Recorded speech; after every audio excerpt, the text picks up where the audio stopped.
Okay, I'd like to cover where the unicorn myth and reality come together. So here is a Norwell tusk. Norwell, this is actually the tooth of Norwell that comes out of the top of it, right here.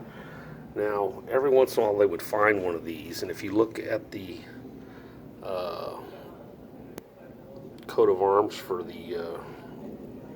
England, it's got a unicorn and it's got a lion. So the unicorn was thought to be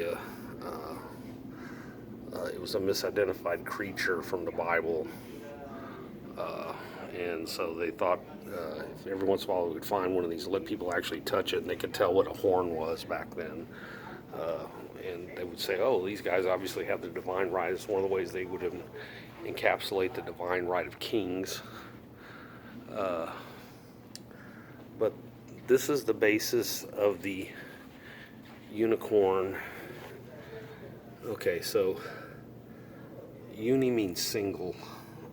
As the scriptures were translated, unicorn came from the word monoceros, and the monoceros is the rhino.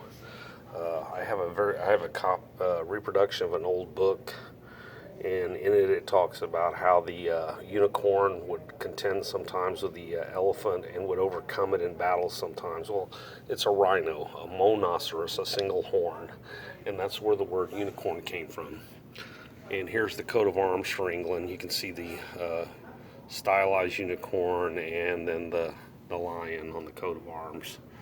Uh, and so the monoceros is the original word, and it got translated into uni. So mono, single horn, and uni is also single, meaning unique. Uh, if you look at the 1611 King James Bible, if you buy a copy of it, it's hard to read because it's in Middle English. The only reason to really get it, I mean, it's complete. It's just it's hard to read. The whole reason to get it, in the beginning of the book, there's a preface. So King James hired the 200 best scholars he could to translate it, and this translation was competing with the Geneva Bible of the time. Uh, and so he hired the best for the Church of England. So this is where the King James Version came from.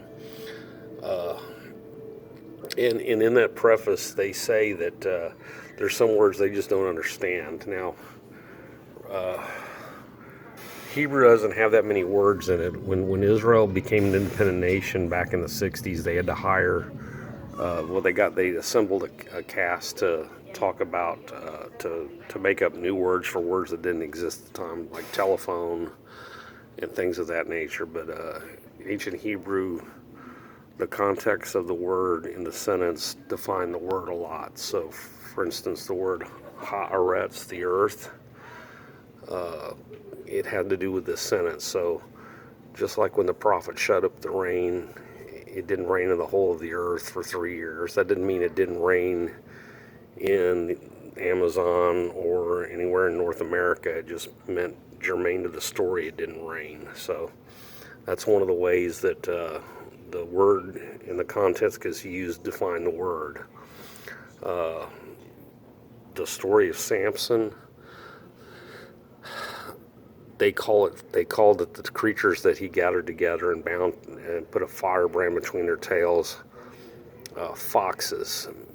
They knew what a fox was. The word that's used in Hebrew for it is a small dog-like animal, but they didn't know what a jackal was. Now they've done tests on jackals hang out in large groups, and if you get one and they see it's being treated right, they've actually done the experiment 3 different times where somebody can catch 20 foxes together. So it's not that hard to do. 20 jackals together. 20 foxes would cover about 300 square miles, and you couldn't do it. So when Samson bound the foxes together, it was actually jackals, and it's much the same way the unicorn was misidentified as this when it was actually a rhino. And so it's not really that big of a mystery, but there's some people that get hung up on that. So there you go. Anyway, and check out the King James original version of the preface. It's pretty neat to read. Another little thing I'd like to throw out there. After they finished the King James version of the Bible, they gave it to Sir Francis Bacon, the actual author of Shakespeare, the primary author, to proofread it. So he was considered the smartest man alive at the time by pretty much everybody, and he wrote the majority of the plays of William Shakespeare. And he also wrote basically invented the scientific method, and he outlined a book called Novus Organum.